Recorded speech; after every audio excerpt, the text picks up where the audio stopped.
Well, welcome back and welcome to this unique session, My Time with CWS. My name is Shuming Liu, and I'm very honored to be invited to chair this session. I don't know the reason, to be honest, but I think maybe David and Sloboda want to check whether I have forgot my English skill, especially pronounce one person's name. So we have 6 speakers, and I try to pronounce it correctly. But if I fail, please forgive me in advance. Our first speaker is Maryam, from Anglia Ruskin University, UK, and her talk will focus on resilient tides, a personal voyage shaped by the Center for Water Systems. Well, every speaker will have 18 minutes. We try to have questions, 3 minutes, so you have 15 minutes. When I received this one, I thought, why we don't have 25 minutes for each speaker? Because we have 25th anniversary. But unfortunately, I noticed it's 15 minutes plus 3 minutes question. Okay, so the first one, welcome.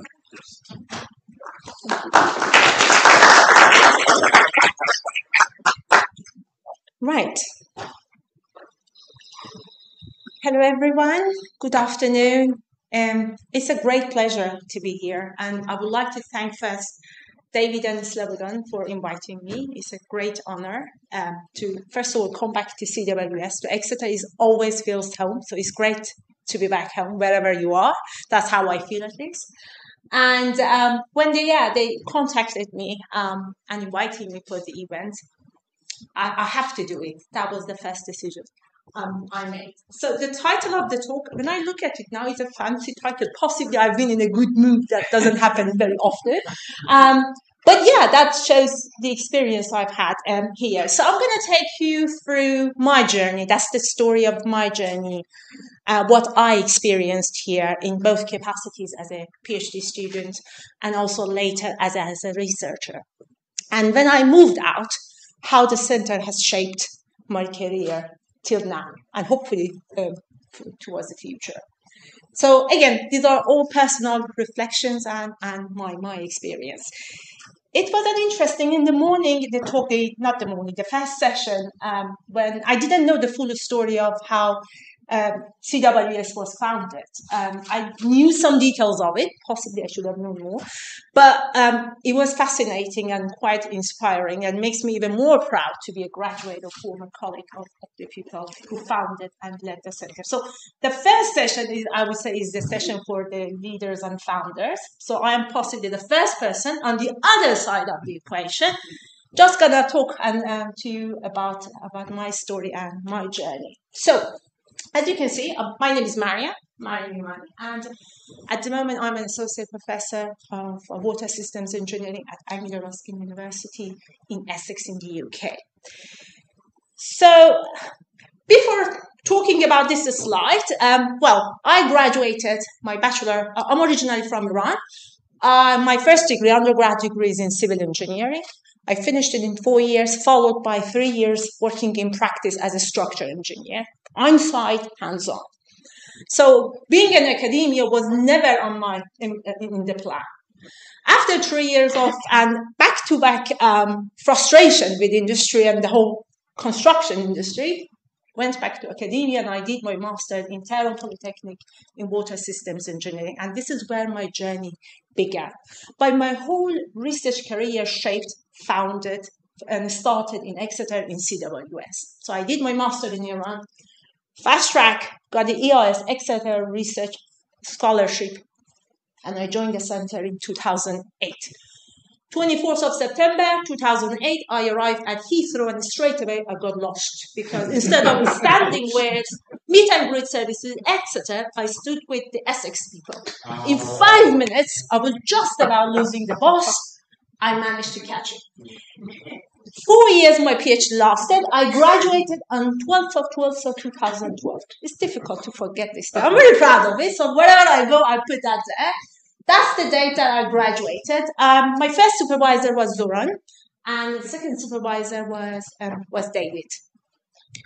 In my PhD, integrated urban wastewater systems. Well, I studied in a country that urban wastewater system is a different setup. It's a new knowledge, I would say. So didn't have much knowledge and experience around urban wastewater system, sewer system, or drainage and all of that. So the whole story started here. I had just one toe perhaps in my comfort zone, entirely out of my comfort zone. So it was a sharp learning curve, very bumpy and emotional. And sorry, Zoran and David, for all those crying in the meetings that we had. I still feel those moments.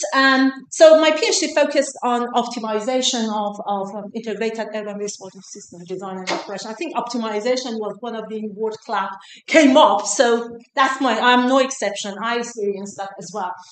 And under climate change and urbanization and risk and reliability were the areas I primarily focused on my PhD. And this is where my skills around infrastructure, urban wastewater infrastructure, developed. Again, as I said, like any other PhD, I learned quite a lot.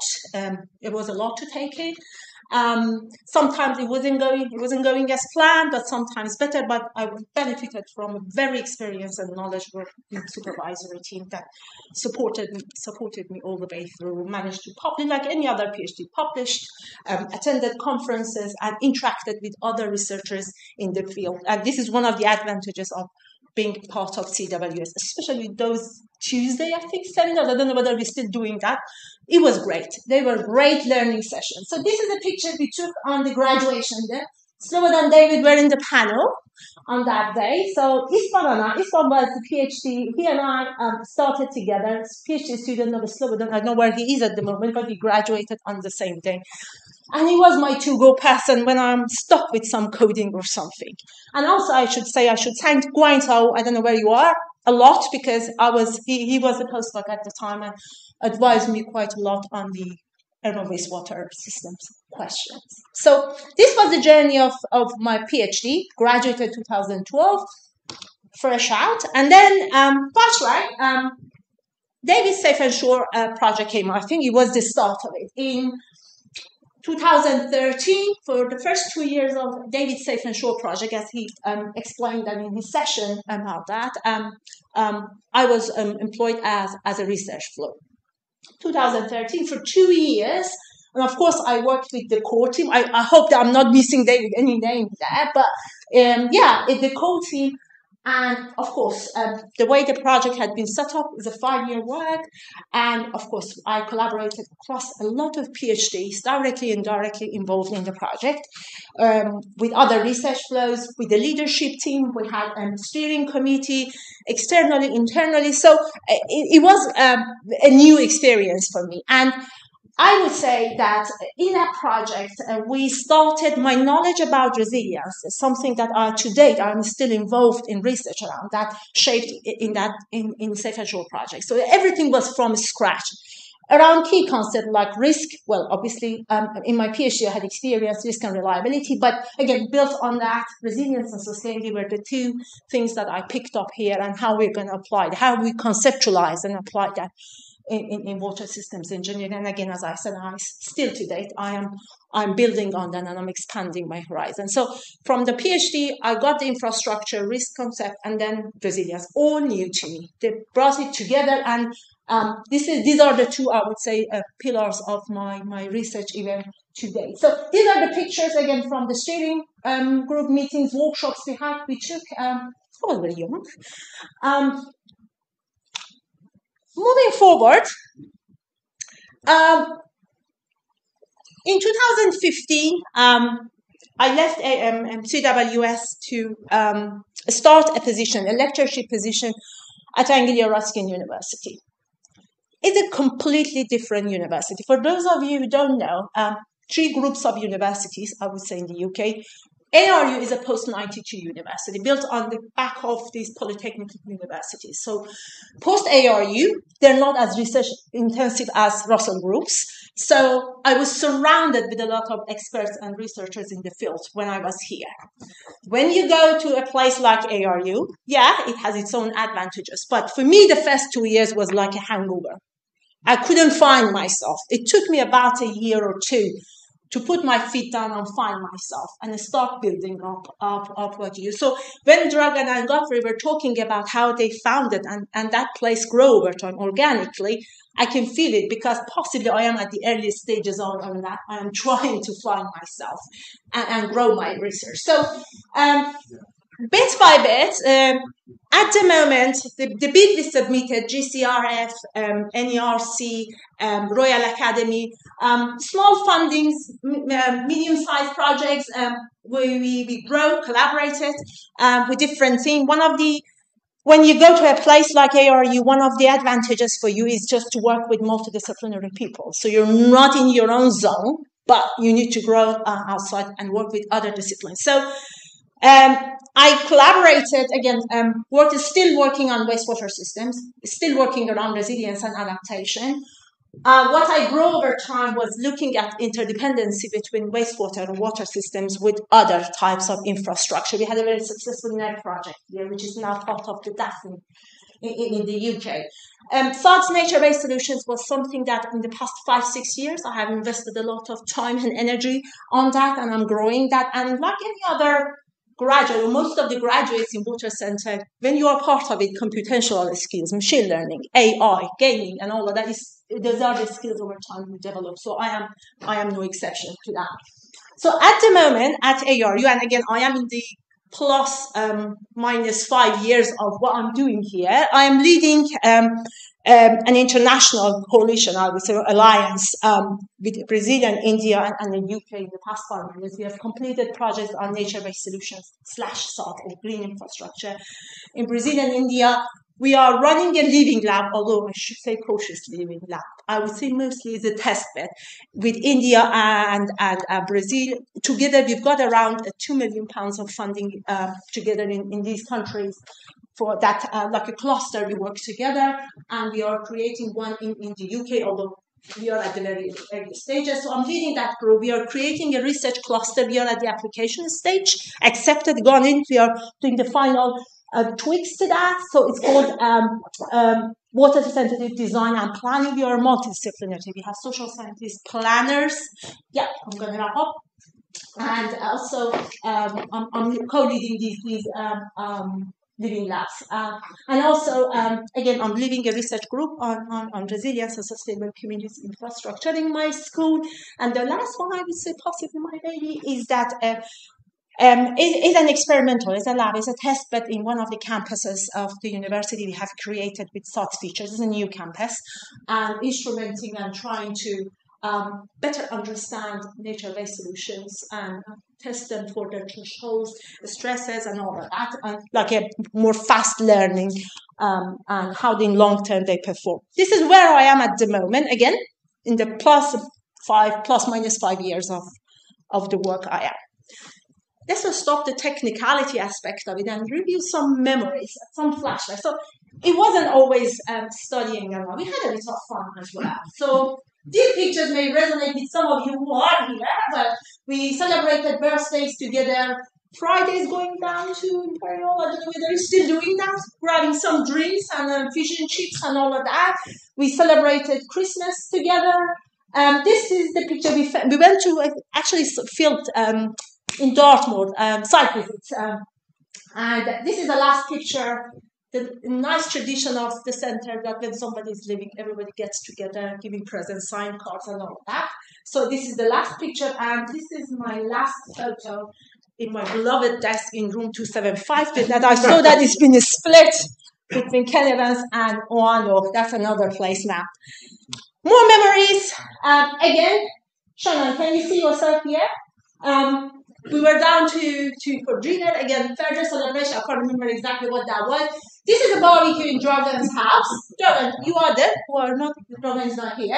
Zoran, I promise you were here. I don't know who has taken these photos, but I promise you were here. And the student is completely missing.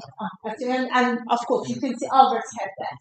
And these are the photos from 15th anniversary. Literally 10 years ago, we took this picture all together in that seminar room. And of course, I don't need to introduce people here. So this was the 15th anniversary. So we celebrated and we shared a lot together. This brings me to this slide. Okay, we all come here in one way or another, in any capacity, PhD researcher, temporarily, permanently. We learn, we develop our knowledge, skills, and etc. All fine.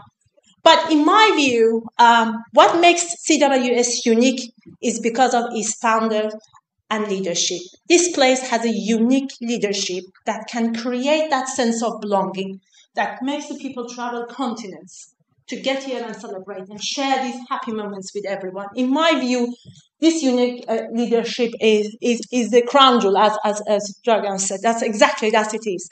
It creates sense of belonging. This team bonding that is happening here, this culture, is very, very important. That's definitely the message I have taken away when I left ARU. When I left CWS, now I feel it.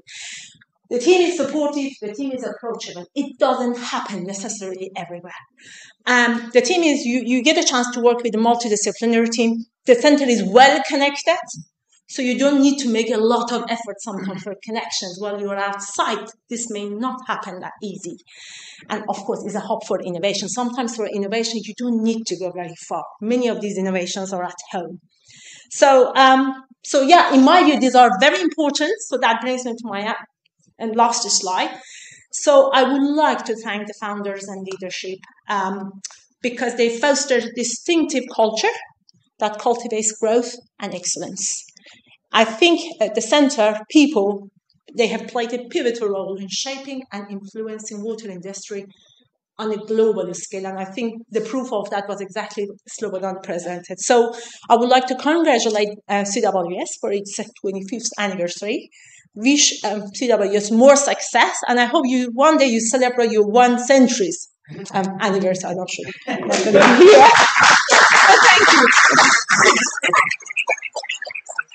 you. Do you have questions, especially for pointing out some photos?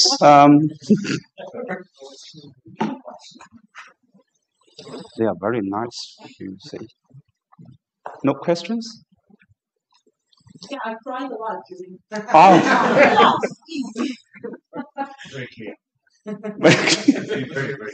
Yes. Zoran? Yeah. Do we need a microphone? Oh, yes. Yeah, we can try this.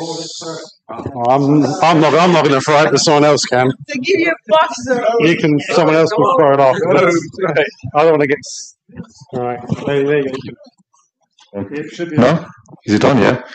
It's not so much of a question, but more of a comment. I just wanted to say that Maryam was really a nice student, a good student, but more importantly, when she left to work at University of Anglia, Ruskin, she ended up in an environment which was difficult to work in. You know, it's a not research-intensive university.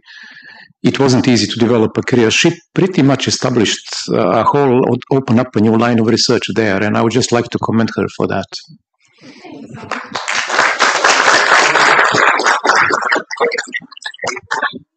When I spoke to Zoran mentioned that being part of CWS is something you benefit, a reputation, 50% of the problem is so, and he's right.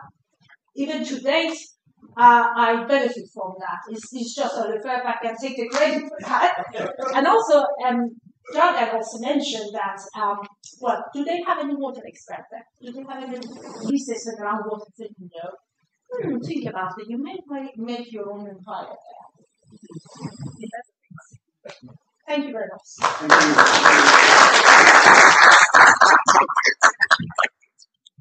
Well, our next speaker is Seith Mugume. Yes, please. And CWS and my journey into a academic career.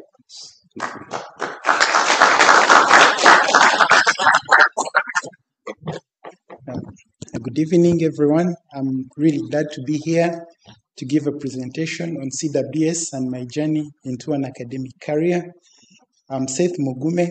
I'm currently working as a lecturer in the Department of Civil and Environmental Engineering at Makerere University in Kampala, Uganda. and also as a part of a spin-off from the work that I have done, that I did here at Exeter under the supervision of Professor David Butler and Dr. Diego Gomez. We've been able with colleagues to have a spin-off company called MEIR Engineering and Research that I will also talk about briefly. So the outline for my presentation, I'll talk about my journey, how it all started, my PhD research at Exeter, then the years immediately after my PhD and basically my early post-PhD career, then the lectureship at Makerere University, and then how I've been able to bridge the work that I do as an academic and applied research so as to solve topical challenges in my country, lessons learned and looking forward. So these two quotes say something a little bit about me. The first one has always spoken to me about the need to write and to push myself to write and to keep writing. The second one is a quote from the Bible, which still pushes me to do research with the resources that I have, because it's in the need to find new wisdom or reason for things that actually we do research. So it all started in a very humble location in Uganda, in Western Uganda, when I started my school. Then I went and did my O-levels, again in Western Uganda, at Intare School. It's a very good school. And then I went near the city, Tunamiliango College, for my A-levels. I then did my undergraduate at Makerere University in civil engineering. And I worked on scholarship applications. Very many turned me down, but finally I got a scholarship to do a double degree program in Hamburg University of Technology, and I finished that in 2010. Went back to my home country and continued looking for scholarships for my PhD. And when I contacted David in the whole process of the application, he was very welcoming, and that was the start of a long journey for my PhD, which I finished in 2015. And I'm really grateful to the Center for Water Systems, the leadership, for the opportunity that I had here. As part of my PhD, I focused on modeling and resilience-based evaluation of urban drainage and flood management systems for future cities. So I worked on the global resilience analysis method, which has already been talked about by Professor David Butler.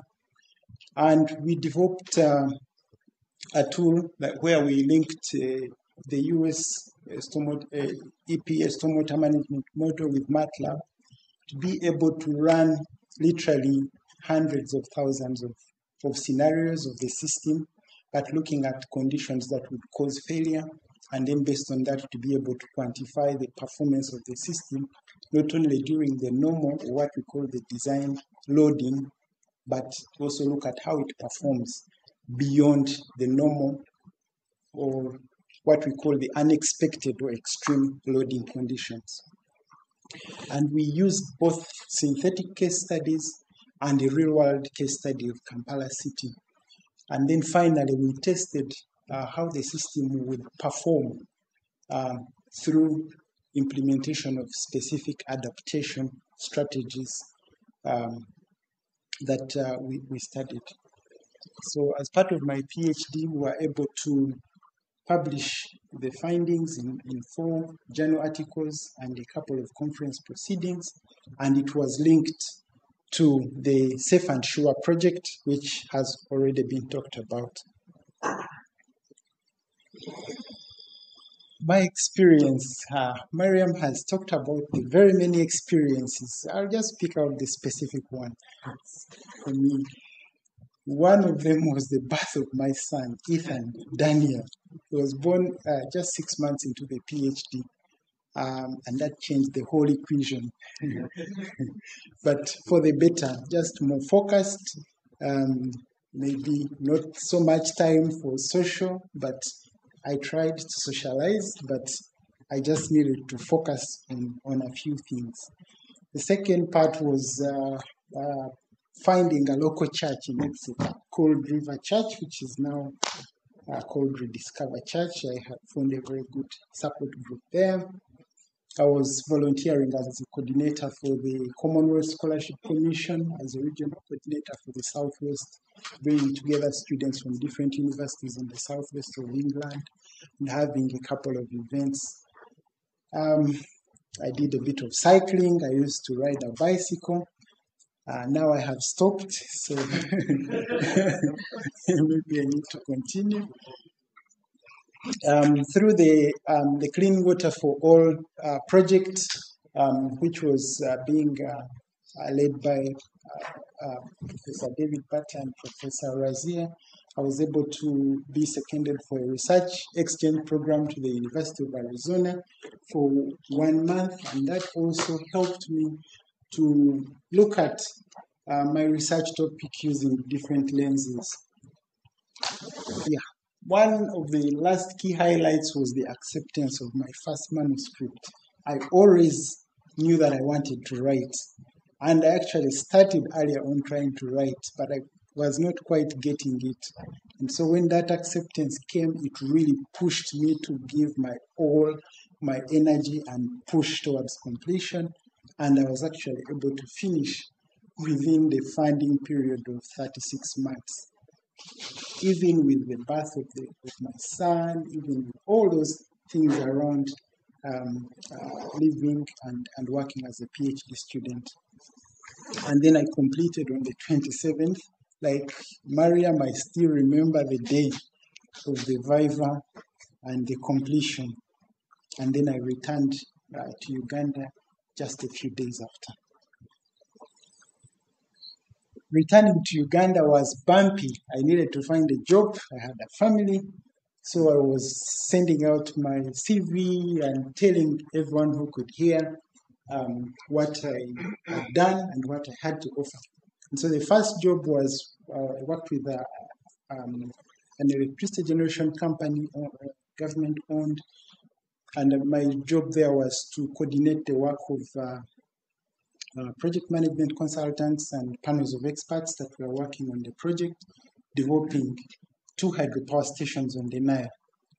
After that job, it was just for 1 year. I moved into independent consulting, mainly in the areas of water, hydrology, and hydraulic engineering. So worked on a number of projects that required good knowledge of GIS, hydrological modeling, hydraulic modeling, for small dams, for bridges, spillways, water distribution, and stormwater systems. And I also was able to work on some projects that required knowledge on climate change and resilience assessments. Then finally, I got what I was looking for. An appointment as a lecturer in the Department of Civil and Environmental Engineering. Still coming back to CWS for recommendations. So David, remember Professor David Butler, remember Professor Razia, writing the letters and helping me with the applications. Right now I do teaching, fluid mechanics, hydraulic engineering, and urban hydrology. And I also assist with some management courses, management and law, because of my MBA.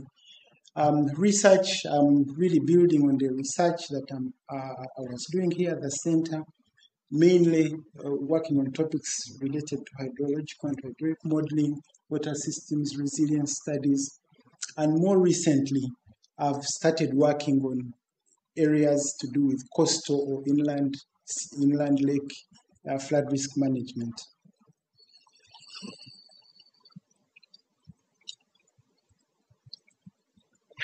That is really the outcome of what I've been able to do after the Center for Water Systems.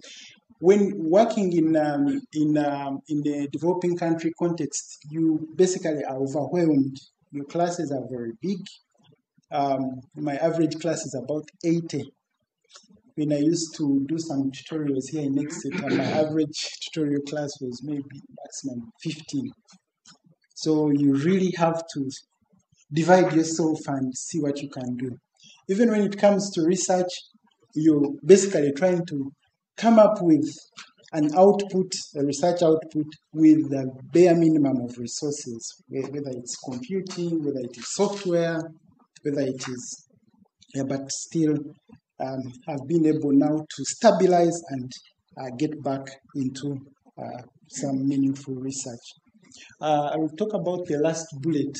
We had a challenge in 2018 where the Lake Victoria water levels were rising at an alarming rate and causing flooding of many urban areas, not only in Uganda, but in Kenya and Tanzania. So the Parliament of Uganda wanted somebody to explain what was happening and why it was happening that quickly. So they looked around, and the person that they landed on was myself.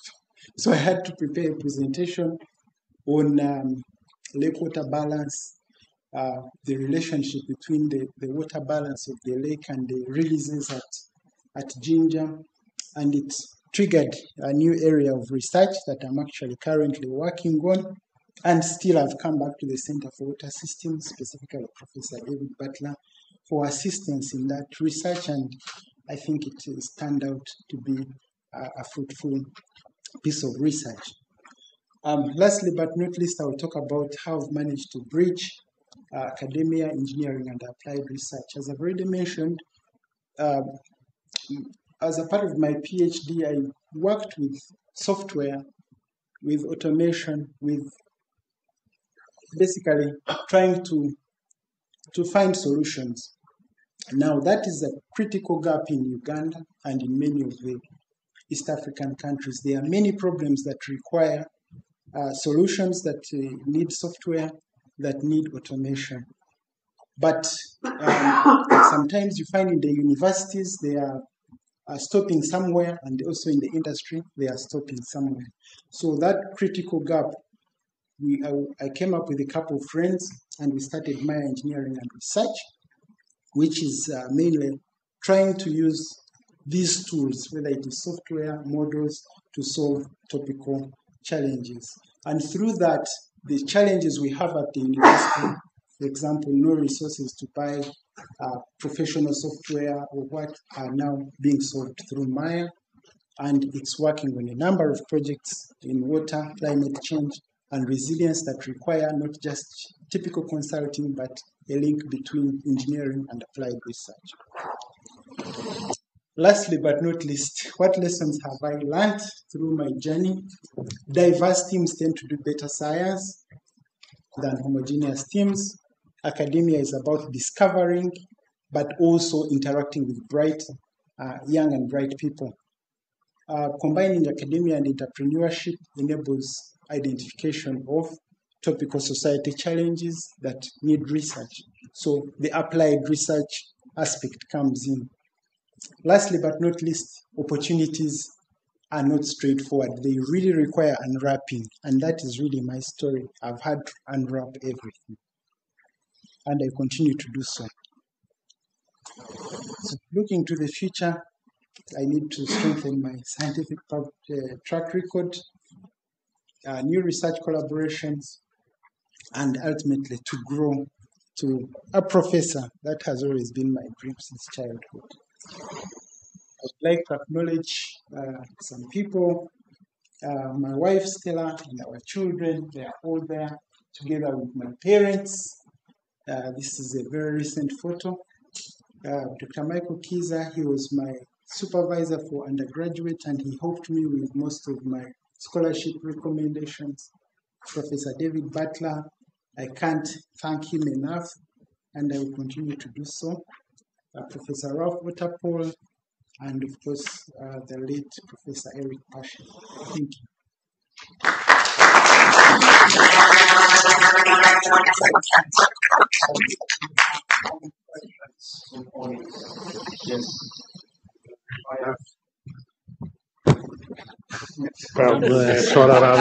Okay, thank you.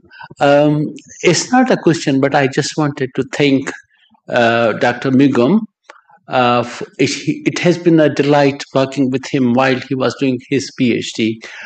He was particularly helping me with the assessment of some of the coursework elements. And he was very meticulous and thoroughly professional in terms of doing the tasks he was given, and I do miss him. Thanks a lot for the contributions you have been making, and our best wishes for wherever the future takes you. Yeah, thank you.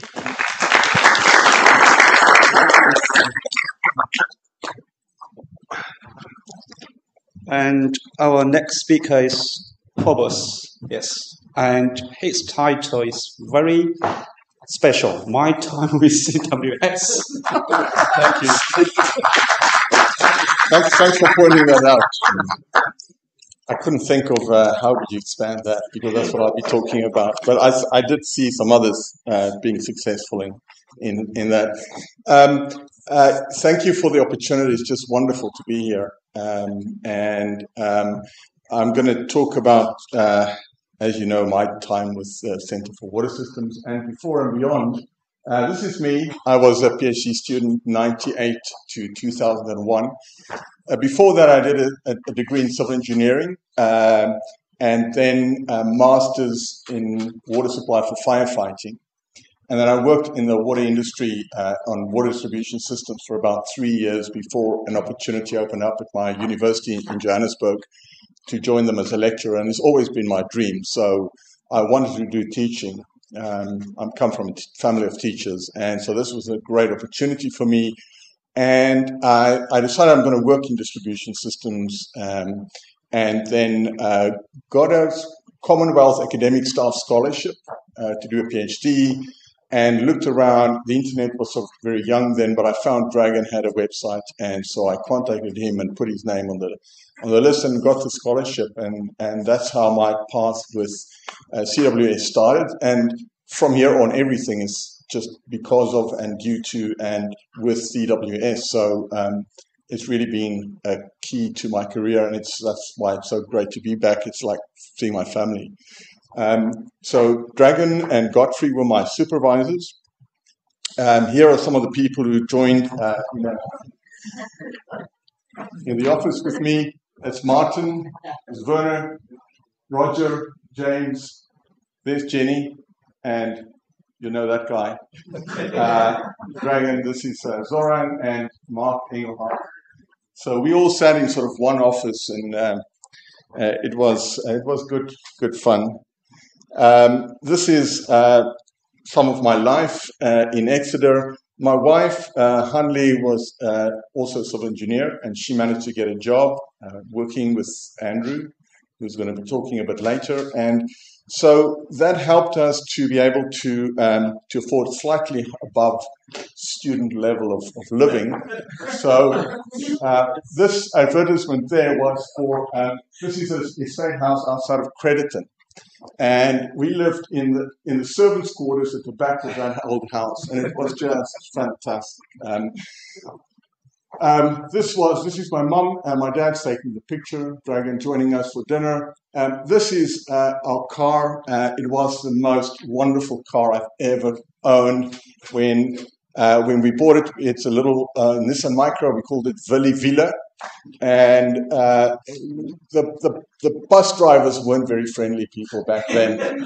And so being able to just get into your own car and go anywhere you like was just fantastic. I wonder if things have changed, but when I came to Exeter St. David's, Uber and Apple taxis conspired to charge me £22 to bring me up here to the university. And so for the full 2 minutes in that taxi, I was sitting and wishing for Vili Villa.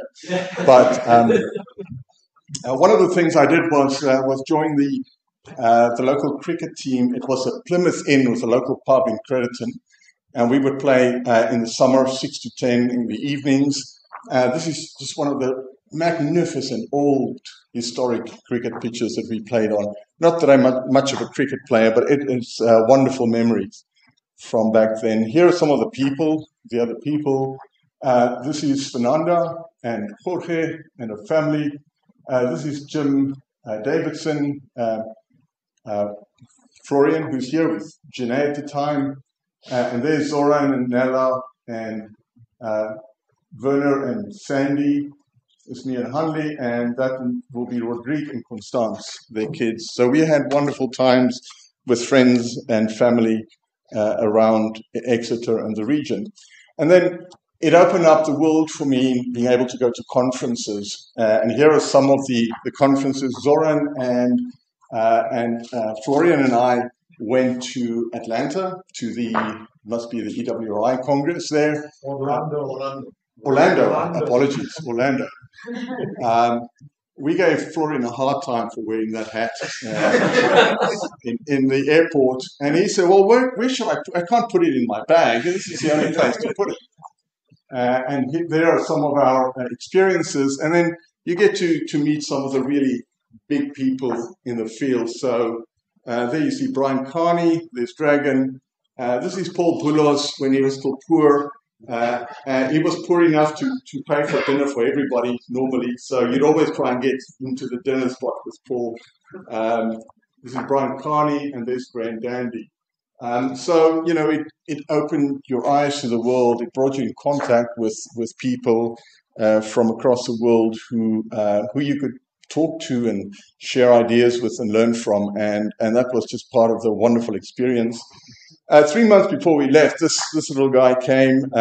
This was a highlight for me, I'm afraid to say. This is Jean, my son. He was born, this is Hanley. He was born just 3 months before we left. And so that was also just a wonderful experience. He was born on the 17th of April.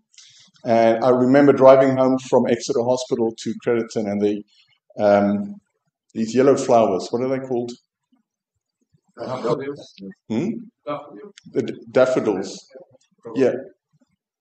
That's a daffodil. Yeah, they were flowering everywhere. So we still think of that time and John. So to get to my PhD research,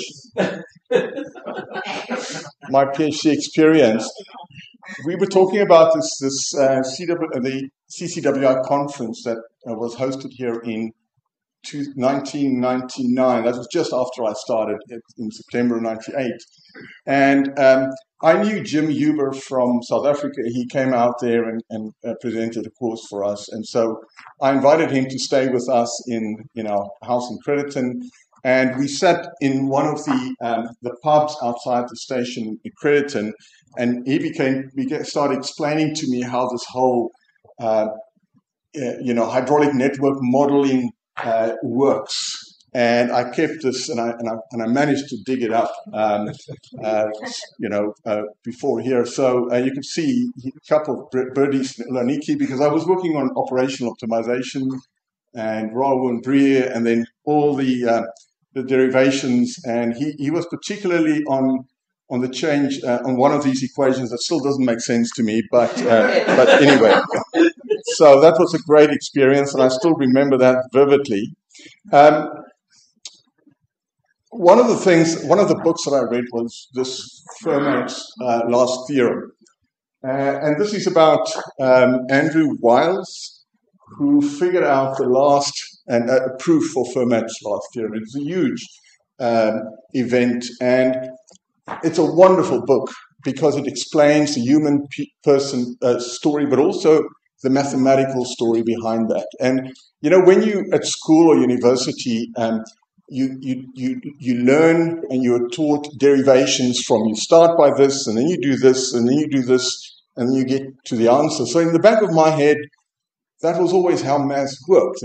Some brilliant person sat there and then thought, and then they sat down and they wrote down. I never knew that you would actually try things, and then this didn't work, and you try another thing. It just seemed like cheating, but that's how math works. So this book opened my eyes to the different ways that mathematics works, and people find derivations, and it sort of helped me just be able to do that and explore things myself, which has been very, very useful to me in various ways.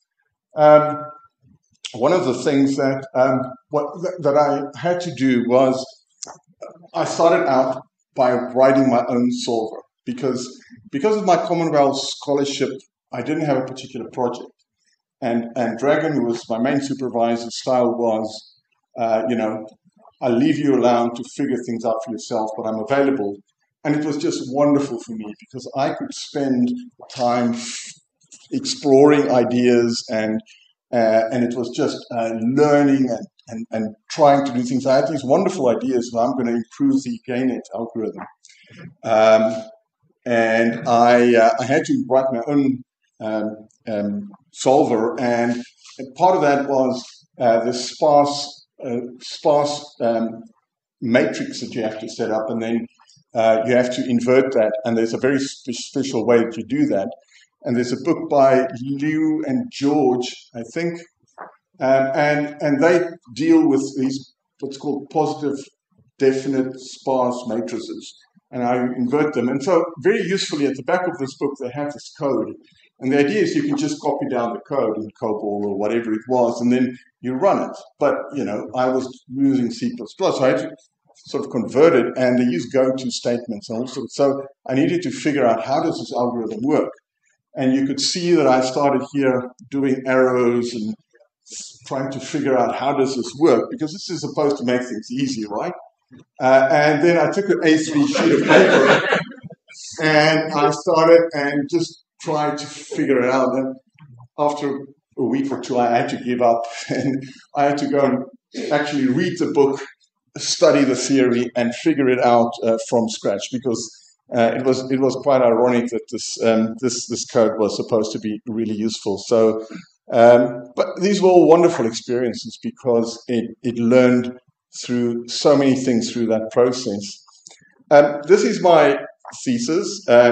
In the end, was a methodology for improved operational optimization of border distribution systems.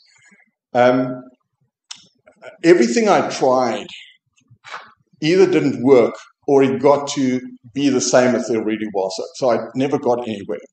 And then I said to myself, okay, I'm going to try one more thing. And if that doesn't work, I'm going to go to Dragon and say, please give me a project. This was after a year and a half. And then it did work. So the project that I did was to take, if you take a system like this, it's really simple. This reservoir goes down, that one goes up, and there's a pivot point where the energy in the system is static. So if you take a more complex system, you can actually separate it into more complex system into a lot of simple systems, and these systems you can analyze analytically, and you can benefit with some really impressive looking equations that you could print in your documents. And that worked pretty well. This is a simple system I have. There's a tank there. There's a pump pumping up to them. They drain, and the demands are there. This is what the reservoir levels look like. And that's the error in my methodology, and that's what EPANet does. And I used about half the iterations or the function calls. So that worked pretty well. And then the other part of the study was operational optimization. I expanded the network. I put 2 tanks there and a tank there of pumps there. And I use tried to find an operational optimization. You can see what the GA did with different strategies in different runs to optimize, find the minimum cost system. Anyway, that network there has become one of the standard networks for operational optimization, and some people call it the Van Zyl network, so I'm pretty chuffed about that. This was the Richmond network that I optimized, and really my contribution using a hybrid method, we were able to reduce the running time to find the best solution. The year after I finished my PhD, the same year, 2001, I came to Leicester, where we're going next week. and for the CCWI conference. And at the end of that conference, there was this session called Managing Pressure to Manage Leakage. And Alan Lambert talked and John May talked there. And what John May said, he had this what's called a PAVA model. And he said, they're assuming that the area of leaks vary linearly with pressure. And I sat there and I said, that must be wrong. When you increase the pressure, the stresses will increase in 2 dimensions. And so the area must be a function of pressure squared or something like that. And then that started me off on a journey on researching leakage. And eventually, after a couple of years, I figured out, well, they were right, but at least I had the evidence for that. And it started a collaboration with Alan Lambert. This is him and I in front of a cottage in Wales, where he formulated the IWA water balance. And this is him visiting me in my studio, or doing a course we were involved with. And some of you might recognize this guy, Abdul Musamim, who did his PhD with me, and I'm incredibly happy to see him now be doing a postdoc in this center here. I'm not going to talk about my research results. I'll be talking about this next week, but some of the other highlights, I was asked to chair the WDSA 2008 conference in the Kruger National Park in South Africa, which was a fantastic event and opportunity for me. One of the other things I've been involved in is the equilibrium water distribution competition, where you distribute water between 3 points, and this is very equivalent to the New York's tunnel problem. This is doing it with the Exeter PhD program, with me sitting in Cape Town and my students. There's a serious game version of the competition as well. And then this is some of my students and my own research groups. I think you'll find this Abdul and his wife and their eldest daughter. And there was a coincidence with Etsu Todini and Joby Boxall being in the same town, and there's Vanessa as well, being in South Africa at the same time, and we invited them and had a good time seeing them. So this is, here is the Exeter baby now.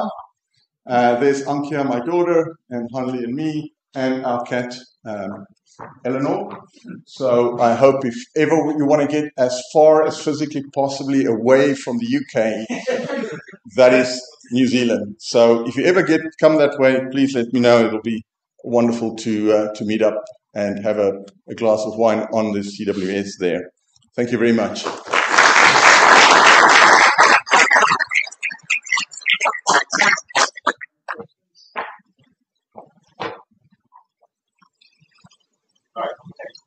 We are going out of time. Thank you. Our next speaker is Zoran, right? Your name mentioned several times in previous speaker. So Zoran's the title of his speech is "My Time with CWS," from PhD student to professor. Don't know professor here or professor in. Anyway, professor, right? Okay. Thank you, Shuming, for the nice introduction. Thank you to David Slobodan for the invitation to do this presentation. As you can probably see from this morning, I did spend quite a bit of time in the center, and I would just like to tell a little bit of story about that. I actually visited Exeter for the first time in '96, 2 years before the center was established. I was here only for about a couple of months, 2.5 months. I did a couple of things for Dragon, some optimizations, but in the last 2 weeks of my stay, Dragon gave me an opportunity to try and do something else. And I actually went on and learned a little bit about artificial neural networks that I have never heard of before. I managed to get some software for these networks, trained a particular small network by using EPANET to act as a meta model, and then eventually linked that with a GA to develop a method that was doing pump scheduling, optimal operation, but by the order of magnitude faster than if I linked GA to the EPANET directly. I never published this. which I may regret. But regardless of that, yes, it was one of the first applications in that field. I came back in '99, started as a PhD student in October, and finished a thesis, submitted in December 2001, and then defended a couple of months later on, so in just about a couple of years. The thesis was about the calibration of water distribution system hydraulic models, but also sensor network design, and eventually ended up publishing a book on that, which is really a copy of my thesis. I then stayed in the center and worked as a postdoc for several years, and that was by far the most enjoyable time because PhD was out of the way. There was no real responsibility of an academic to do all sorts of things, so I really enjoyed that time in the Center for Water Systems. And as with many people in those days in the Center for Water System, my research focused on different optimizations, but then I introduced uncertainty analysis as well, and I think I was among the first who started doing optimization under uncertainty of distribution systems and other things. Early academic career followed when I was appointed senior lecturer in 2005, together with Slobodan. And then, of course, things changed. I started teaching. My research moved into other topics, especially the AI and machine learning-based methods for improved urban water management. And you can see here the photo from the 10-year anniversary. I think Maryam showed you the one from the 15-year anniversary. This is a bit earlier. You can see here Lydia and a few other people in the center at that time. And then, yes, I started a career in 2005. Department or the college promised a PhD student, but never, which was kind of standard thing for a new member of staff, that never worked out. So I had to wait actually for 3 years to get the first PhD student. But then, luckily for me, Michele Romano came along, and we ended up developing this project with United Utilities. We used the AI and machine learning to really develop a new system which was detecting pipe bursts, equipment failures, and generally failures in distribution systems. And this PhD project, we were using data from real-time sensors. We didn't use any hydraulic models or anything like that. It was just crunching the data, pressure and flow signals, recognizing when something happens in those signals, and then raising alarms. And this was done by a series of machine learning methods. Michele then went on to work on a KTP project with United Utilities and eventually stayed there after that project as an engineer in their operations team, where I believe he's still there. The technology that we developed during the KTP project, we ended up taking elements of this and building into a commercial solution that we used from 2015. That saved them quite a bit of money. I better not mention how much. But I too worked, if I was working on a percentage like Dragan mentioned this morning on that particular occasion. Further academic career followed from 2010, where I managed to get my professorship at Exeter University. I even became an academic lead of the Water Environment Group in 2013, which is a kind of internal group within the college dealing with these issues. Research diversified further into a wide range of topics, much wider range. I started giving first keynotes. You can see here the first photo is from Perugia. Bruno Brunone organized one of these CWI conferences, and I think this was my first keynote at a major event. This was, what, Dragan, 2013? 14, something like that, yeah. And yes, I became manager of the YCDT that Dragan managed to obtain, Center for Doctoral Training. And the lower photo shows one of our summer schools. You can see Tom Arnaud from University of Bath with some students. And he organized this event somewhere near Bath. It was really enjoyable. And I really enjoyed my time in that role as a manager of the center. Now, as part of the center, I was lucky to work with quite a few young people and quite a few interesting projects. But I would like to highlight one, which was a further continuation of this AI-based, machine learning-based theme. I worked with Josh Miners, a student, and I teamed up with Professor Richard Everson from computer science.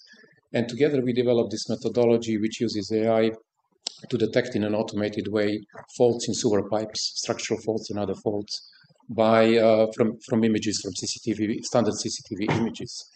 This was first developed as a PhD project, then it led to a KTP project with Southwest Water. And we are now at a stage where we are commercializing this with a couple of companies in the UK. The photo here, you can see Josh, who is second from the left. He's joined by Radenko and Oli. two Southwest Water people and hosted the ceremony. Last year we got the award for the Best Technical Excellence Award at the KTP projects. It was in Liverpool, I believe, yes, last year. I couldn't go, unfortunately, but yes, they were there to represent the team. In 2018, I moved to a new country and a new university, to TU Delft, Delft University of Technology, which meant facing new, but also some old challenges. There were some quite new challenges because, unlike in English systems, in Dutch systems, leakage is not a big issue, and so on. But the career developed quite nicely. At the moment, I'm supervising some 10 PhD students, or co-supervising, and a couple of postdocs. The big change was the MSc projects. At Exeter, we had a taught program which was 1 year. At TU Delft, we have a 2-year MSc project where students spend some 6 months working on the actual project. And this meant that some more substantial pieces of work could be done. And I already ended up with supervising 3 or 4 MSc students whose work ended up with a journal publication. I started doing increasingly experimental work. At the moment, I have 3 or 4 projects. One of those, for example, involves some rather fancy 3D flow measurements and velocity measurements in non-Newtonian fluids. So basically, a student is looking together with a colleague into characterizing the flow and the head losses in what we think we'll find in the future in wastewater systems with a reduced water content as a consequence of all sorts of water-saving measures and so on. I'm also doing some work with Dragon on biofilm characterization and measurements with a shared student with KWR and Maryam and so on. Another student is looking at intermittent water supply systems in a dual water-air phase flow and so on.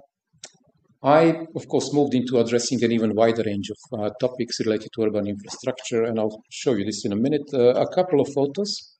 The top one is from my inaugural lecture, which was held recently. It was supposed to be done earlier, but due to Corona and some other reasons, it was held fairly recently.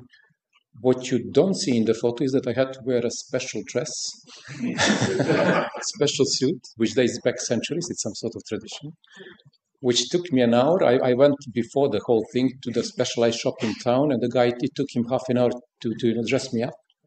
Then in the evening, my wife helped me for 10 minutes just to take everything down. And I finally realized why aristocrats in the past and the rich people needed butlers and people helping them dress up. And the other photo shows is from the last year when TU Delft celebrated 180 years. And as a part of celebration, they decided to put up the billboards along the campus of the 180 leading scientists at the university. And I'm pleased to say that I was on one of those. That's roughly top 5% of their scientific staff. Some examples of the projects that either recently completed or are still ongoing. Real-time control of urban drainage systems. So I kind of started career on water distribution systems, but gradually moved more into urban drainage systems and related topics. This started at Exeter already, but it just accelerated with a move to TU Delft. This is the city of Eindhoven, which is already real-time controlled by some simple rules. There are a number of pumps. These pumps have, switch on and off points, and by controlling them in a certain way, you can minimize the combined sewer overflows in the system. What we tried to do in this PhD, and this was done by Job van der Werf, who recently graduated, finished the PhD, and also got a job as an assistant professor in our department. We tried to look into how the gradual changes that may take place, long-term changes like urbanization, densification, introduction of sustainable drainage systems, and so on, how can these changes basically affect the control of existing systems if we don't change the control, and different types of systems.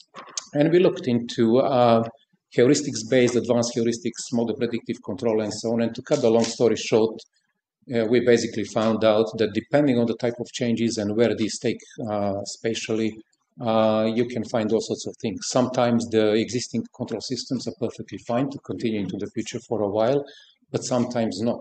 And identifying that point in time when you need to change the rules is still not easy. It's still something that needs to be looked at. Another project, an example of collaboration with KWR and WaterNet. This is about the nitrogen emissions at wastewater treatment plants. Dutch are very serious about climate change and reducing the carbon emissions, including nitrogen emissions. And in this particular project, I'm by no means specialist of wastewater treatment. Actually, a colleague of mine, Professor Jules van Leer, is covering this side of things. We are aiming to predict these N2 emissions before we can reduce them. And there are just no physically based models at the moment. Or what is available is very limited. It's not working that well. So we are developing an AI-based methodology to try and improve the prediction of these models and then effectively to a better control with the aim to reduce these emissions. And this is done on Amsterdam West wastewater treatment plant, one of the two wastewater treatment plants in Amsterdam. So a large treatment plant with the real data. And final example is the European project, wider uptake. In this particular project, I teamed up with a company called NPSP, which is located in Haarlem, near Amsterdam. What the company does, they create a new biocomposite material. This new biocomposite material is made of residuals from across the urban water cycle. They take calcite from wastewater treatment. They take calcite from drinking water treatment, cellulose from wastewater treatment.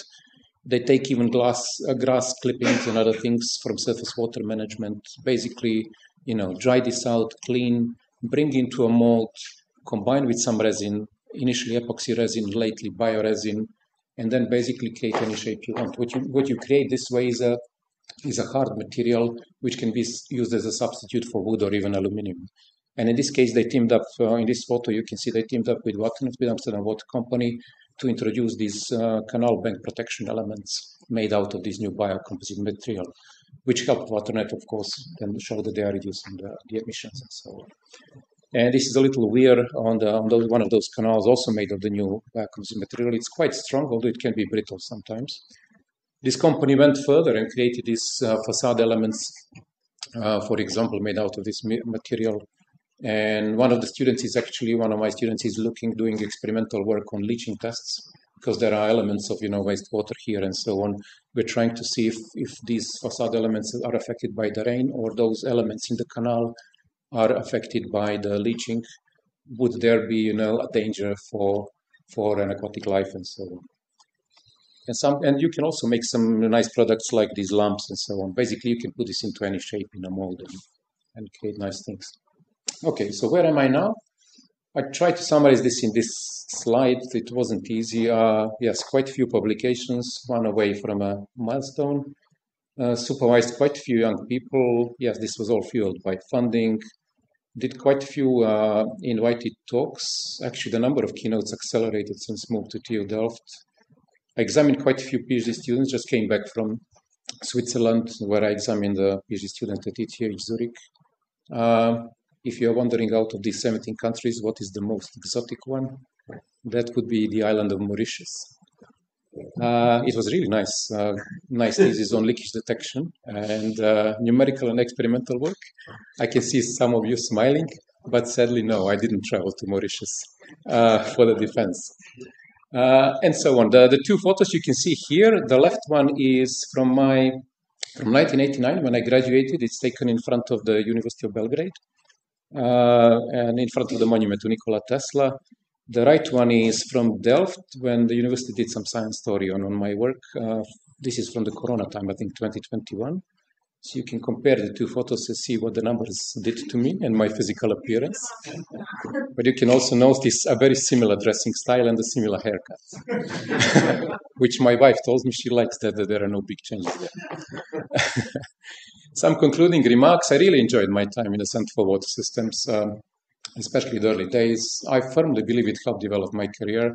When you're a young academic or a young researcher, when not many people know about you, being part of a center like the Center for Water Systems definitely can help you become more visible and so on. After that, you have to take over and do the things yourself.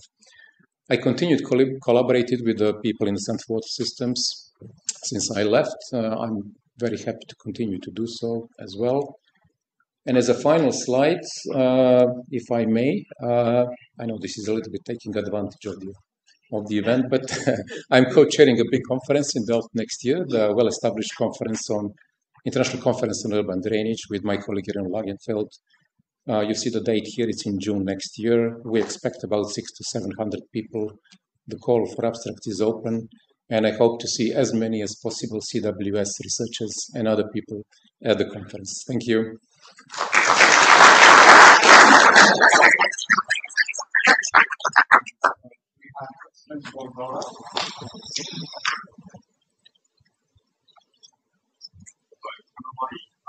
People are getting tired, yeah. No, what's the main difference of being professor here and in there? Thank you for that easy question, Shuming. Professor here and professor there, it's very similar in what you do daily. You teach, you do research, you apply for research funding and so on. The big difference that over there, Department of Water Management is much larger. Here you have an engineering department, which is probably smaller than Department of just Water Management over there. And at Exeter you have 4 types of engineering in the department. Over there we have Department of Water Management, which is employing some 43 people, over 100, 120 PhD students and postdocs at any point in time. It's a different level. We are constantly being ranked high for water resource in the water resources category on the Shanghai list. When I came there, we were 3rd on that list in the world. I think at the moment we are 9th. For environmental sciences, we are 13th. Overall university is 45th in the world, ranked 45th. So it's basically university which is equivalent to Imperial College in the UK and a few other universities around the world.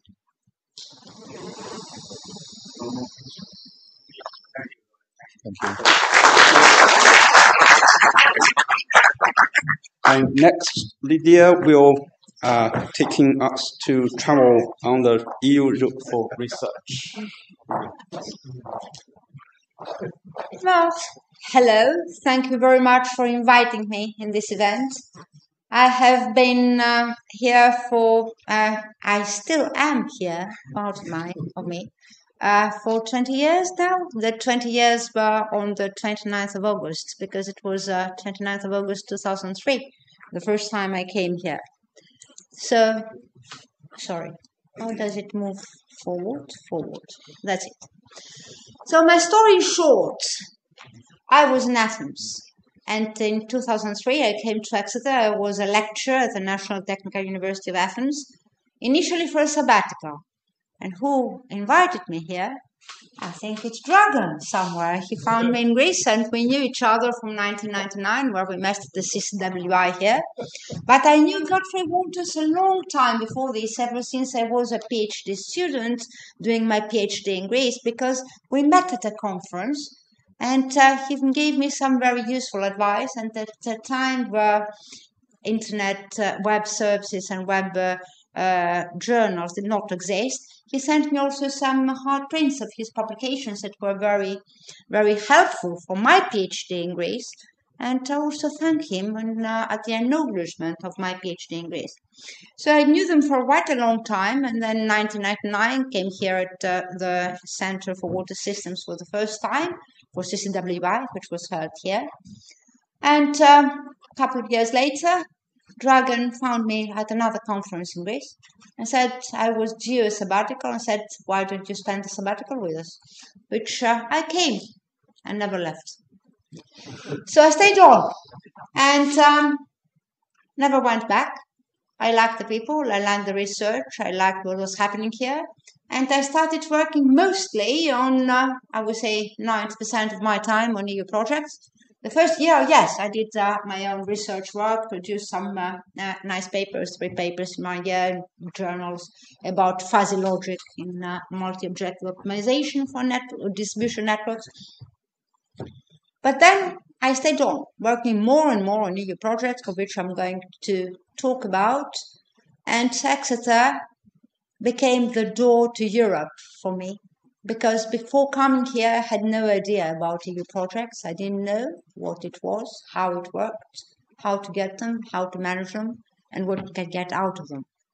And then in 2019, I moved to the Netherlands, to KWR. But I'm still partly here. 80% of my time is in KWR, 20% in Exeter. And to paraphrase a very old comedy playwright from ancient Greece, Aristophanes, in one of his comedies in Acharnes, written about 2,500 years ago. There is an incident where someone knocks on the door of the poet, and he's inside. He doesn't answer. So the person that knocks on the door asks, "I can see your body inside. Why don't you answer?" And he said, "Yes, my body by me here, but my head is elsewhere, looking for verses and poems."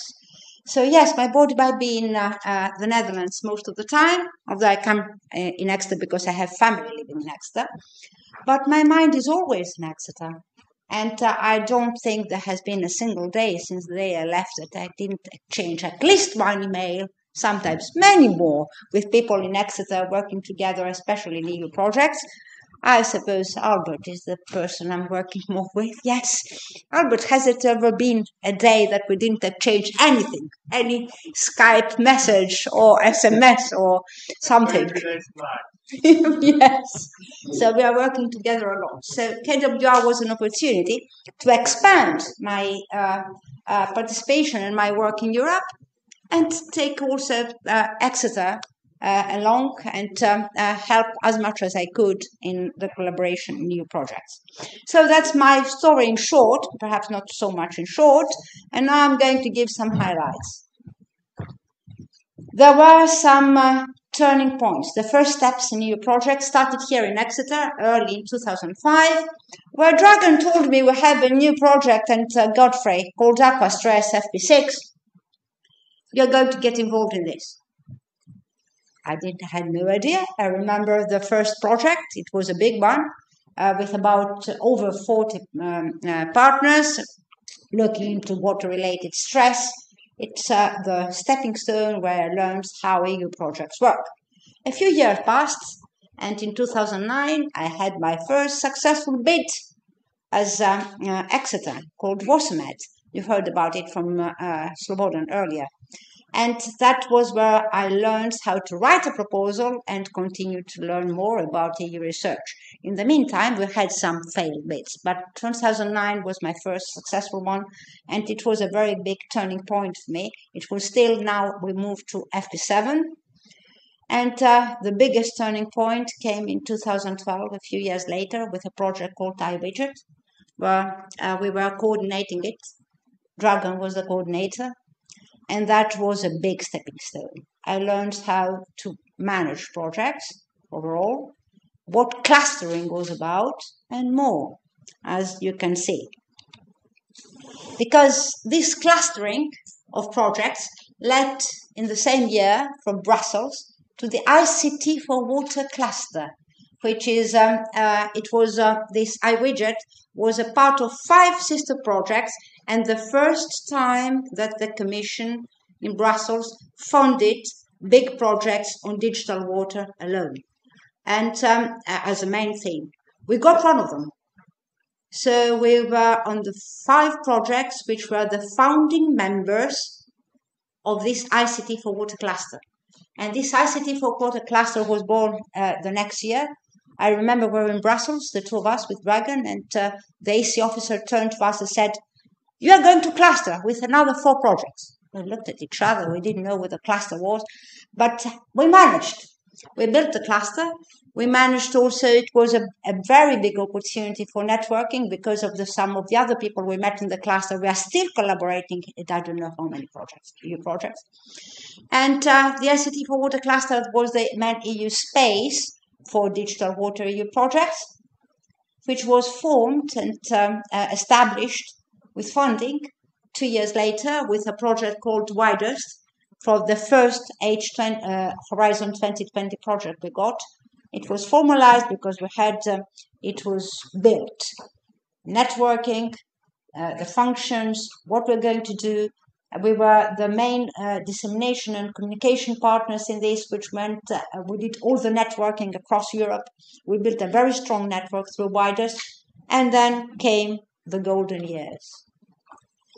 And ICT for Water cluster was a driver for EU research because we could, it increased over the years. We have now over 60 projects, I think, 65. And it's supervised by the Commission. For me personally, it was the biggest opportunity ever because I ended up as the coordinator of the whole cluster. I came to know a lot of people in Brussels in different DGs and so on. I came to know many, many people and many organizations across Europe. We are creating synergies, organizing, participating in events and so on, and also I'm coordinating this, and it's a hub for innovative activities. It's the main instrument to influence the Commission for future calls and bids that have to do with digital water. We published the first version of the Digital Single Market Services for Action Plan, as we call it, in 2018. Updated this year, 2023. I was the coordinator for this update. It's published again. So, as Exeter, we are coordinating, we are very much involved. I'm coordinating the whole cluster. And Albert, sitting there, he's co-leading the policies action group.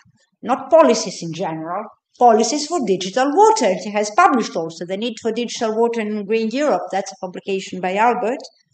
And we have that more, that's the vision by me, and more publications. The other driver in EU research, the other road to Europe, was Water Europe. Water Europe is an international platform who had over 200 members, and CWS is one of the founding members. It was founded in 2007. I was involved from the beginning in this. And it organizes major lobbying and networking events in Brussels. I have been to many of them, lots of them. And we are, initially we were involved in various working groups, still are.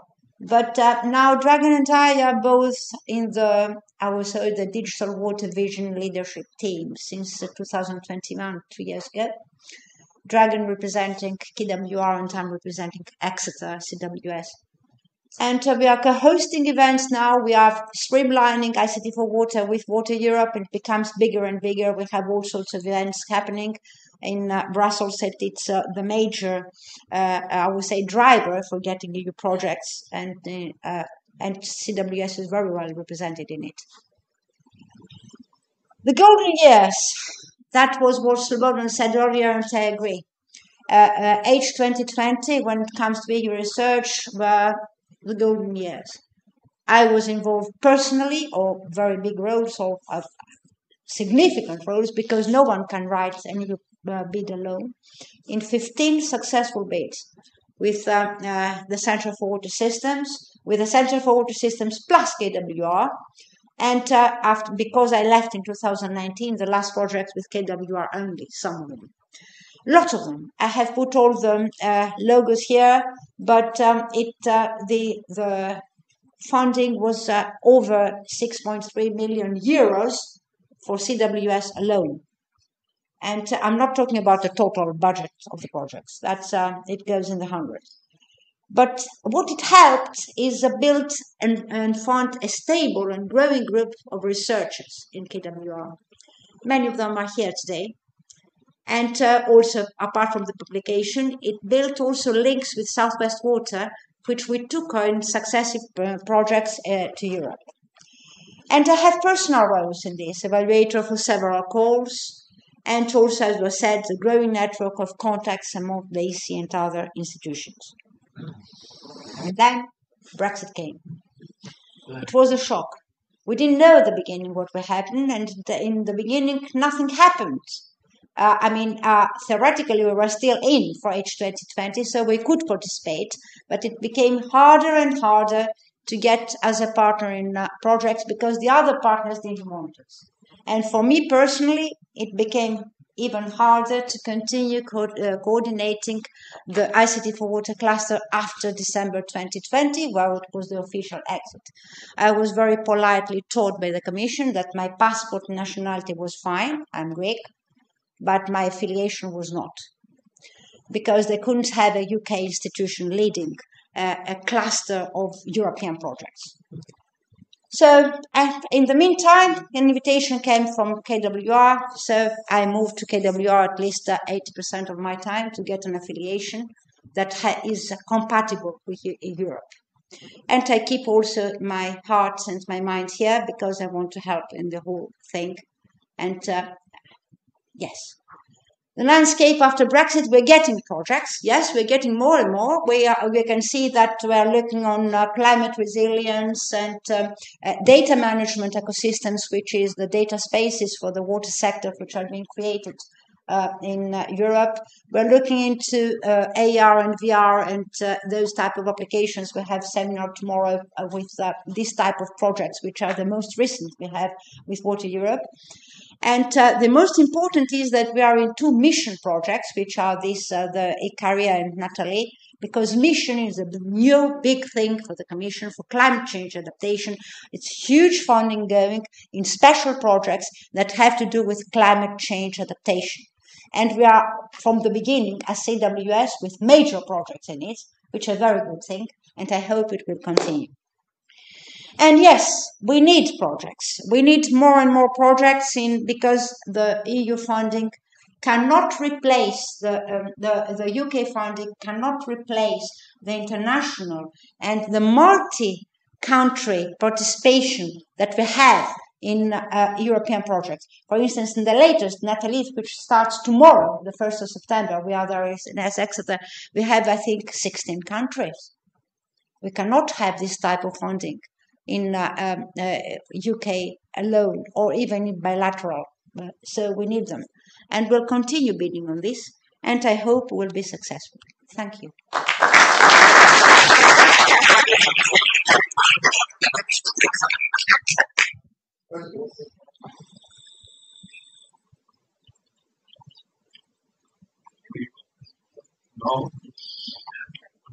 Late also, people are looking forward to the barbecue.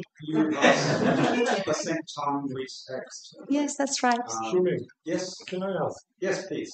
Yeah, maybe just to explain to everybody what kind of value Lydia brought to Exeter.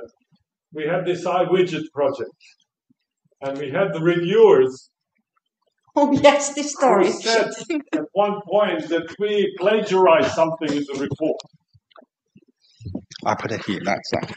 I was the coordinator and she was the manager of the project.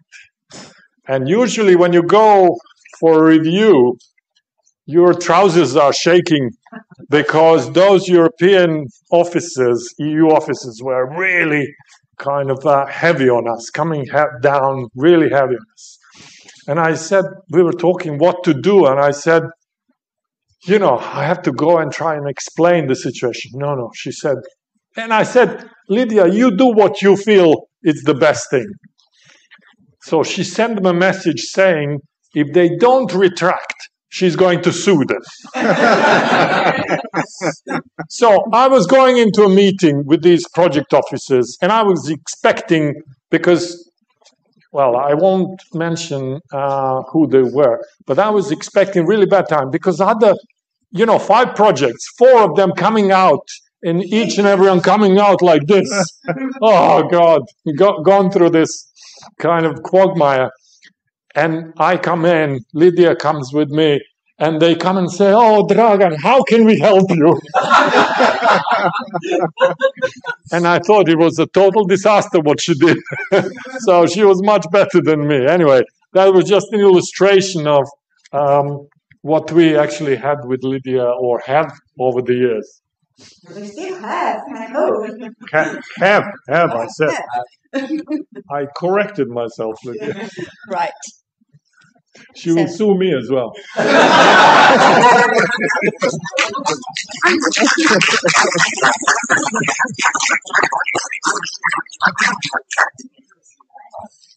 And our final speaker is Andrew, and he will, from graduates to genetic algorithms. Wow.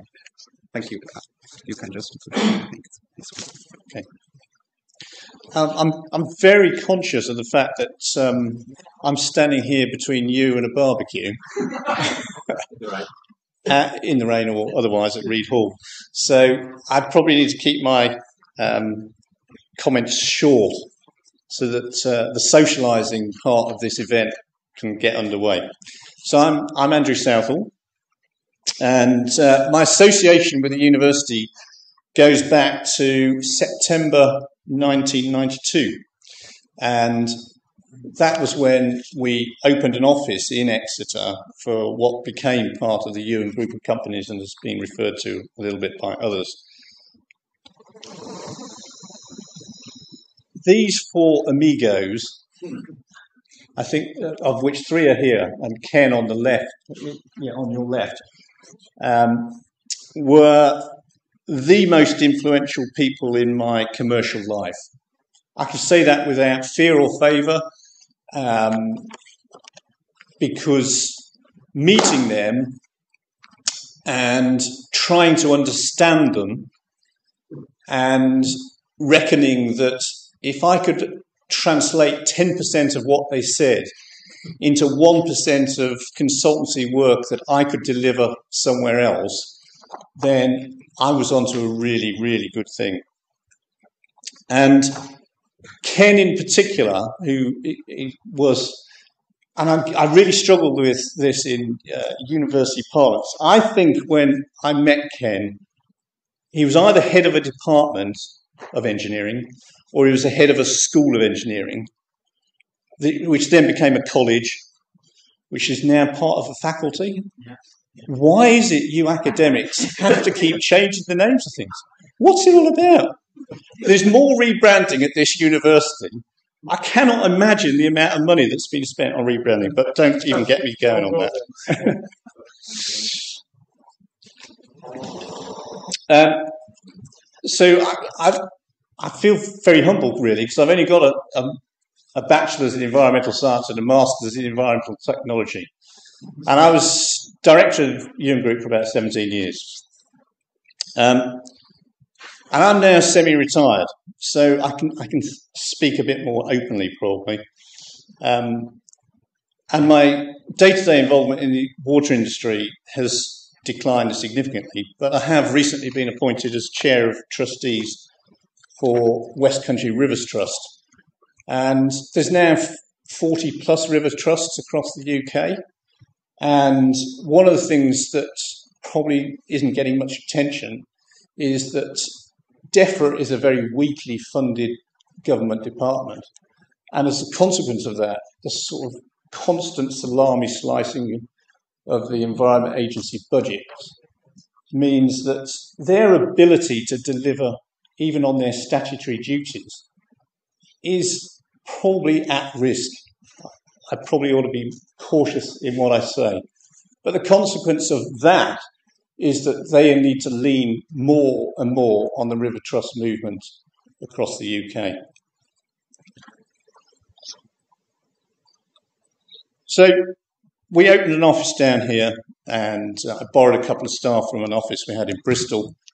We started winning quite a lot of work with South West Water, so I had an immediate requirement to recruit people. And my strategy was probably very, very simplistic. I went to Plymouth University and they produced a fantastic number of high-quality technicians. And I always thought, well, Exeter will deliver what I need in terms of highly intelligent graduates. The difference was that the technicians from Plymouth wanted to have a career in the southwest, and they were invariably very loyal and stayed with the business quite a long time. On the other hand, Exeter graduates who had huge aspiration invariably at their exit interviews used to say things like, I've got to leave because I've got to go and get a proper job. Some of them, however, had the grace to come back and work and extend their careers back in Exeter as we became a more recognised player in the water industry.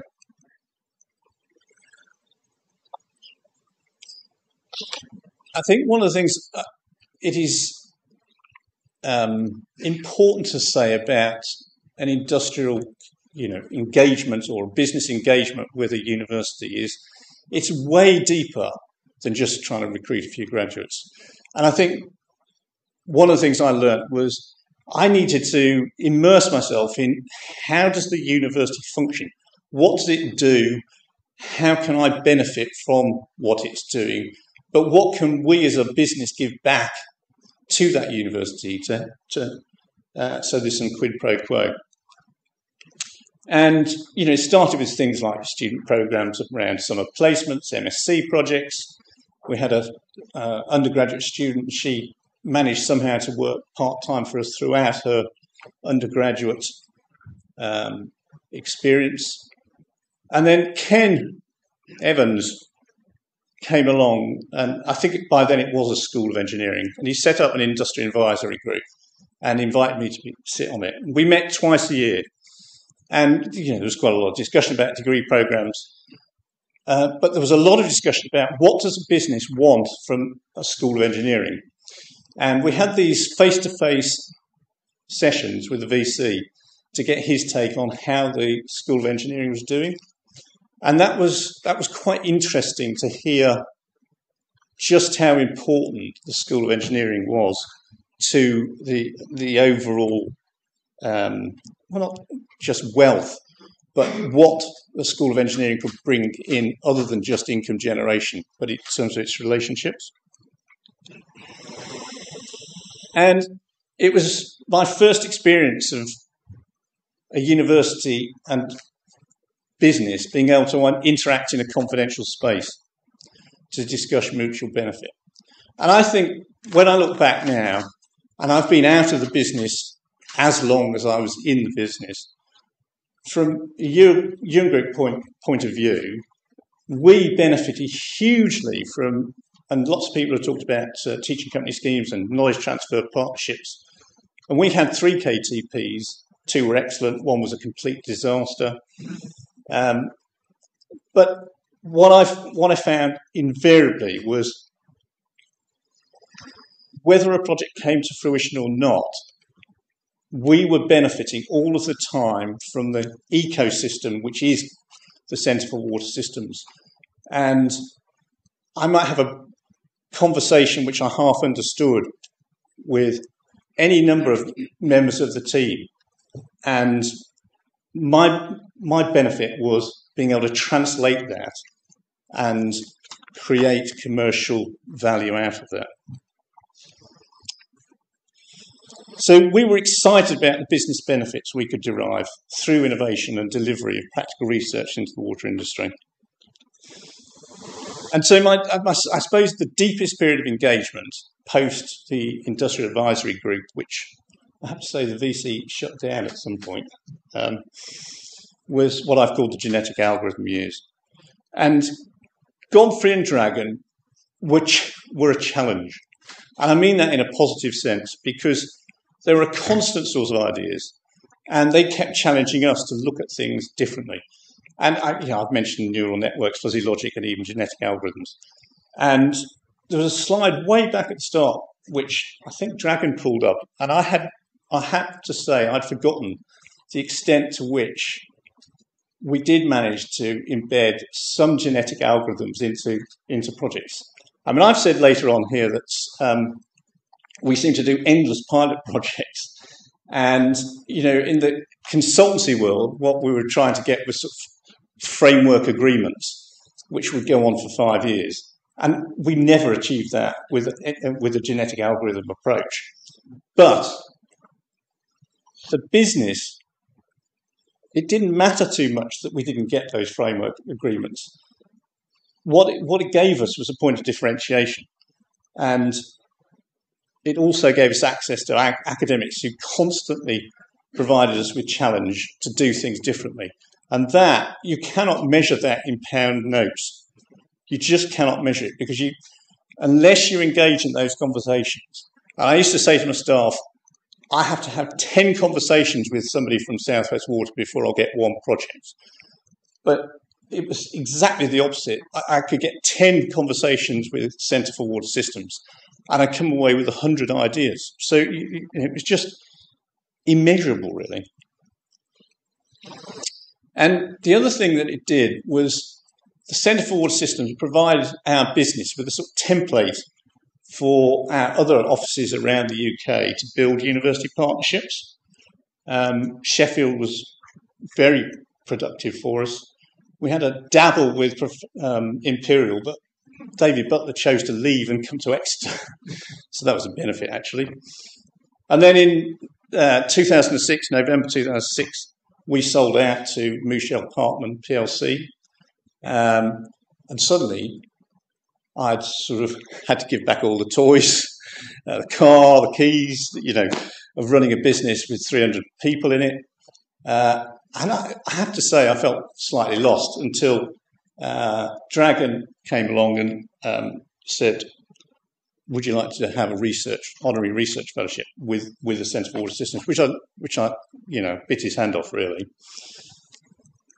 There was quite a lot of learning in that because he wanted focused discussion about how can the centre do better business engagement. He probably had better words than that.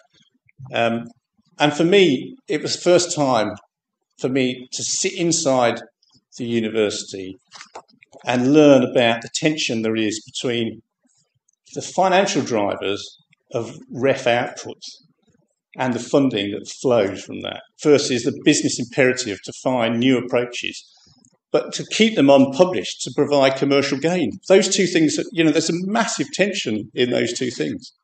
And it will always be thus. But I think the Centre for Water Systems has balanced that incredibly well, and that's been part of its overall strength.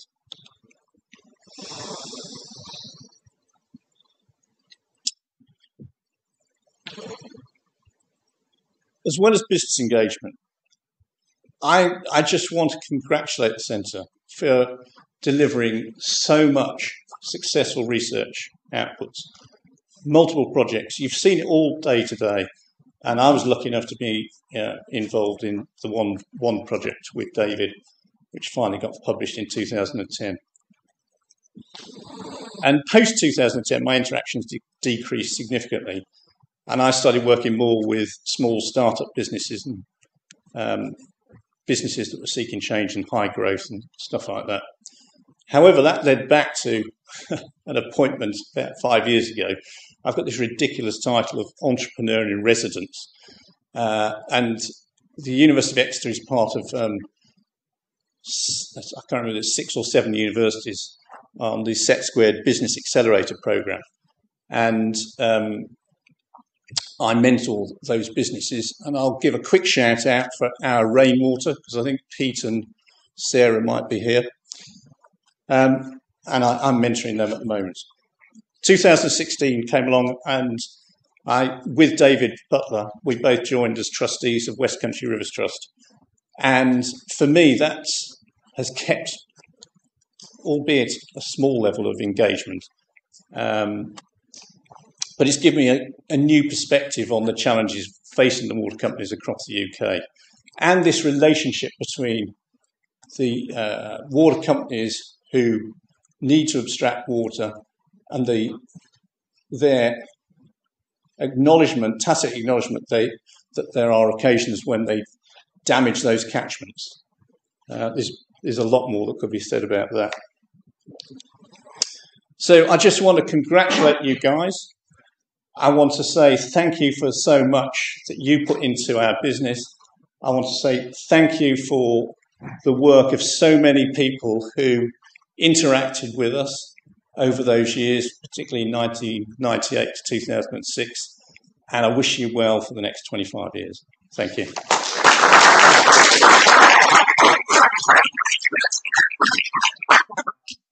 Question for Andrew.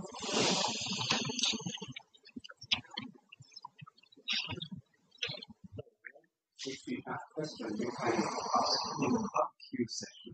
With the stick of up queue. Oh, yes, sorry. Oh, yes. The last. Sorry, thank you.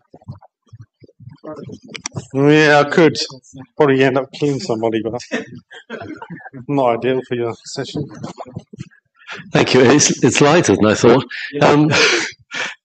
Thank you, Andrew. I was interested in your comments around the struggle between commercial confidentiality and a consultant needing that competitive advantage, but also the almost imperative of ensuring that research is public domain and more widely used. Is the reality that we actually need consultancies to differentiate in terms of their ability to use research outputs in imaginative ways rather than just sort of slavishly following it? Because somehow we've got to break out of this circle, haven't we, in order to improve the collaboration between water companies and academia and consultancies. I mean, I think others will probably have wider comments to say, but I would say in the UK,